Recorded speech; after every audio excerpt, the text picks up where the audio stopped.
BJP 9 अगस्त की रात हुई दरिंदगी के लिए बंगाल सरकार पर हमलावर है, तो वहीं बर्बरता पर पूरा देश गुस्से में है। वो इंसाफ की मांग कर रहा है, लेकिन बदले में धरनों का कैलेंडर मिल रहा है।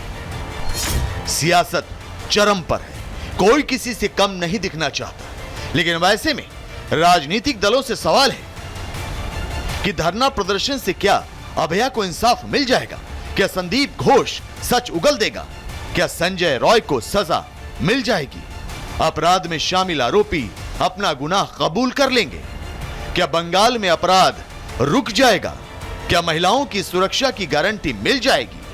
उधर दूसरी तरफ आरजी कर मेडिकल कॉलेज में धरने पर बैठे डॉक्टर भी ममता सरकार को खुला चैलेंज कर रहे हैं। छात्रों का साफ कहना है कि जब तक उनकी मांगे नहीं मानी जाएंगी, तब तक वो काम पर नहीं लौटेंगे। जस्टिस और सेफ्टी उनकी प्रमुख मांग है। अब देखना होगा कि पीड़ित परिवार और डॉक्टरों की मांग कौन सुनता है। धरने पर जब सरकार ही बैठी है तो इंसाफ देता कौन? Bureau report, Republic Bharat. तो न्याय दिलाने की बजाय ममता बनर्जी राजनीति कर रही हैं। ममता राज है ये जंगल राज बंगाल में। देखिए, साल 2012 में पार्क स्ट्रीट में चलती कार में गैंग रेप हुआ। ये आपको बता रहे हैं कि कब कब क्या क्या हुआ है। साल 2013 की अगर बात करें तो वहां पर भी कामदुनी गांव में गैंग रेप हुई और गैंग रेप के बाद हत्या कर दी गई। साल 2014 में जादवपुर विश्वविद्यालय में भी छेड़छाड़ का मामला सामने आया था। तो इस तरीके से कई मामले ऐसे हैं जो वहां से सामने आ चुके हैं। साल 2015 की अगर बात करें तो देखिए, गंगनापुर में किशोरी की रेप किया गया और फिर उसकी हत्या भी कर दी गई। ये 2015 का मामला है। 2017 की अगर बात करें तो बामन घाटा में महिला के साथ रेप किया गया। साल 2020 की अगर बात करें तो संदेश खाली में नाबालिग के साथ गैंग रेप हुआ था, संदेश खाली में। और साल 2022 की अगर बात करें तो हंस खाली में नाबालिग के साथ रेप किया और फिर उसकी हत्या भी कर दी गई। तो ये तमाम वो केसेस हम आपको बता रहे हैं जो वहां पर हुए हैं। साल 2023 की अगर बात करें तो देखिए, डायमंड हार्बर में महिला के साथ गैंग रेप किया गया। साल 2024 संदेश खाली में महिलाओं का उत्पीड़न, आपको याद होगा कि किस तरीके से वहां पर टीएमसी के ही जो नेता थे वो संदेश खाली में महिलाओं का उत्पीड़न करते हुए नजर आए। और साल 2024 में ही कोलकाता का वो केस जिसने सबको हिलाकर रख दिया, यानी कि एक ट्रेनी डॉक्टर की रेप की और फिर उसके बाद हत्या कर दी गई।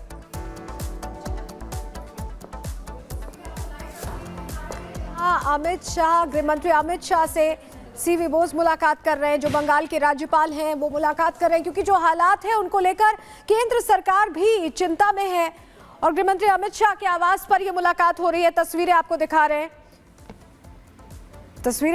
रहे हैं जहां ये आवाज बुलंद हो रही है कि न्याय जल्द से जल्द मिले। वहीं इसको लेकर अब मुलाकातों का दौर भी चल रहा है। हमारे सहयोगी गणेश हमारे साथ सीधे जुड़ रहे हैं, उनका रुख कर लेते हैं। गणेश, इससे पहले भी जो राज्यपाल थे वो पहुंचे थे, उन्होंने जानकारी दी थी और फिर से अब ये मुलाकात हो रही है, क्योंकि ये जो पूरा मामला सामने आया इसमें बंगाल सरकार की बहुत स्तर पर लापरवाही भी है और बार बार ऐसे उनकी तरफ से किया जा रहा है कि लग रहा है कि उनको किसी की नहीं पड़ी है सिवाय अपने।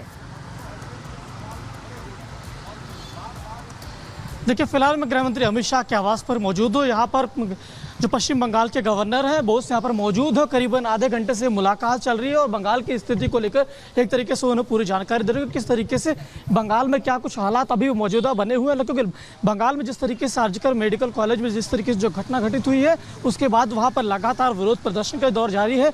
लगातार जिस तरीके से हमने देखा किस तरीके से पिछले दिनों जिस तरीके से प्रदर्शन हुआ था, बीजेपी के प्रदर्शन के दौरान किस तरीके से उग्र हुआ, गोलीबारी, गोलियां तक चली है। और तमाम मामलों को लेकर यहाँ पर जिस तरीके से जो बंगाल के जो गवर्नर पहुंचे वो पूरी तरीके से रिपोर्ट देंगे। फिलहाल किस तरीके से क्या स्थिति है, तमाम बातें वो अपने यहाँ पर रखेंगे। बीजेपी के नेताओं ने भी गवर्नर से मुलाकात की थी, तमाम बातें अपने यहाँ पर जो बिल्कुल गणेश हमें बता रहे हैं कि जो पश्चिम बंगाल में हालात हैं उसकी जो रिपोर्ट है राज्यपाल की तरफ से तैयार की गई है, वो अमित शाह को वो सौंपने के लिए पहुंचे हुए हैं।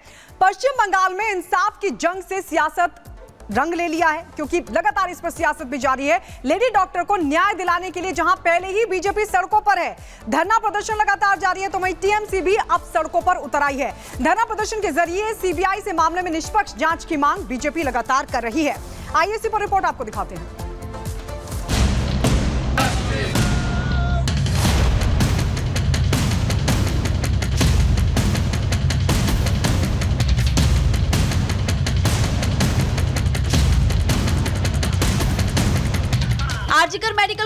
रेप मर्डर के बाद डॉक्टर पिछले 22 दिनों से आंदोलन कर रहे हैं। पश्चिम बंगाल की टीएमसी सरकार और सीएम ममता बनर्जी विपक्ष के निशाने पर है। कोलकाता की सड़कों पर धरना प्रदर्शन में शामिल लोग डॉक्टर के लिए इंसाफ मांग रहे हैं। देश की राष्ट्रपति भी कोलकाता केस पर चिंता जता चुकी है। बीजेपी सीएम से इस्तीफा मांग रही है और ममता बनर्जी गुस्से में है। बांग्लाয় যদি আগুন লাগান আসামও থেমে থাকবে না, নর্থ ইস্টও থেমে থাকবে না, उत्तर प्रदेशও থেমে থাকবে না। ममता के बयान और लेडी डॉक्टर को इंसाफ दिलाने के लिए एक बार फिर से बीजेपी सड़कों पर है। तो वहीं खुद पर उठते सवालों से बचने के लिए टीएमसी ने भी धरने की आड़ ले ली। ममता सरकार ने पीड़ित परिवार को इंसाफ दिलाने और सीबीआई से मामले में निष्पक्ष जांच के लिए 3 दिन धरने का फैसला किया। 30 अगस्त को कॉलेज गेट पर छात्रों का धरना होगा और फिर 31 अगस्त को बंगाल के सभी ब्लॉक में धरना प्रदर्शन करेंगे। धरने की तीसरी और आखिरी दिन यानी कि 1 सितंबर को महिलाओं का धरना प्रदर्शन होगा। बंगाल में हो रही ज्यादती के खिलाफ बीजेपी ने पहले ही ममता सरकार को घेर रखा है। पहले बंद बुलाया और अब 7 दिन धरना देने का कार्यक्रम है जो 29 अगस्त से जारी है। राज्य महिला आयोग के दफ्तर का घेराव होगा। 2 सितंबर को जिला मजिस्ट्रेट कार्यालय का घेराव और 4 सितंबर को ब्लॉक कार्यालयों पर बीजेपी धरना देगी। 6 सितंबर को हर मंडल में प्रदर्शन तेज करने की योजना है और सितंबर के पहले हफ्ते 2 घंटे का चक्का जाम भी होगा। बीजेपी और टीएमसी दोनों दलों के स्टूडेंट्स विंग आज सड़कों पर होंगे।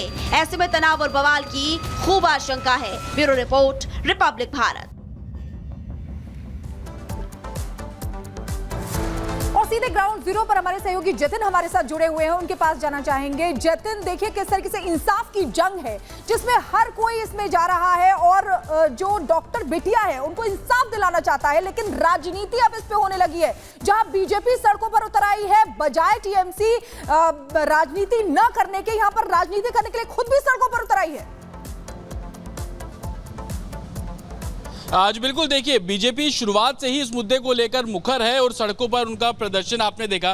पहले श्यामा बाजार में 5 दिन का प्रदर्शन देखा, उसके बाद आपने देखा क्या जैसे छात्रों पे लाठीचार्ज हुआ, उसके बाद वो सड़कों पर उतरे, 12 घंटे का बंद बुलाया। लेकिन ममता बनर्जी का स्टेटमेंट आता है, वो ये बोलती हैं कि उनसे बेहतर प्रदर्शन कोई नहीं कर सकता। वो प्रदर्शन से निकली हुई ममता एक तरीके से महिला है। तो कहीं ना कहीं अब टीएमसी भी सड़कों पर है। आज टीएमसी के जितने भी छात्र संगठन हैं वो अलग अलग कॉलेजेस में प्रोटेस्ट कर रहे हैं और कहीं ना कहीं सीबीआई के खिलाफ अपनी जो बातें हैं वो रख रहे हैं। सीबीआई दफ्तर पे मैं मौजूद हूं और इसी के खिलाफ टीएमसी के तमाम जो स्टूडेंट्स हैं वो अपने अपने कॉलेज में प्रोटेस्ट कर रहे हैं। उनका कहना है कि अभी तक सीबीआई कोई जांच नहीं कर पाई है, सिर्फ इस केस को लंबा खींचा जा रहा है। तो दूसरी तरफ बीजेपी की बात कर लीजिए तो बीजेपी 7 दिनों के प्रदर्शन पर है। एक तरीके से धर्मताला में उन्होंने पूरा शिविर तैयार किया। तमाम बड़े नेता दोपहर बाद वहां पर पहुंचना शुरू करेंगे और कहीं ना कहीं इंसाफ की लड़ाई को लेकर और भी ज्यादा बीजेपी सड़कों पर आने वाले दिनों में नजर आएगी। लेकिन आज दूसरा दिन है तो तमाम बड़े नेता कल राज्यपाल से मिले। राज्यपाल दिल्ली में है, मौजूदा हालत की जानकारी अमित शाह को दे रहे हैं। तो कहीं ना कहीं बीजेपी का साफ तौर पर कहना है कि जिस तरीके से पिछले 20 से 22 दिन पश्चिम बंगाल के लिए बहुत ही क्रूशल रहे, जनता को लेकर जो पुलिस के ऊपर भरोसा है वो कहीं ना कहीं कम हुआ। स्टूडेंट्स का साफ तौर पर कहना है कि वो प्रोटेस्ट कर रहे हैं अपनी मांगों को लेकर, लेकिन बदले में उन्हें लाठी और आंसू गैस के गोले जो है वो कोलकाता पुलिस की तरफ से मिल रहे हैं। आप जो बता रहे हैं फिर से प्रदर्शन की राजनीति करने की कोशिश कर रही है ममता बनर्जी। ये नहीं समझ रही हैं कि उन्हीं की सरकार है, उन्हीं को सब कुछ यहाँ ठीक करने की जिम्मेदारी दी है जनता ने। बहुत शुक्रिया।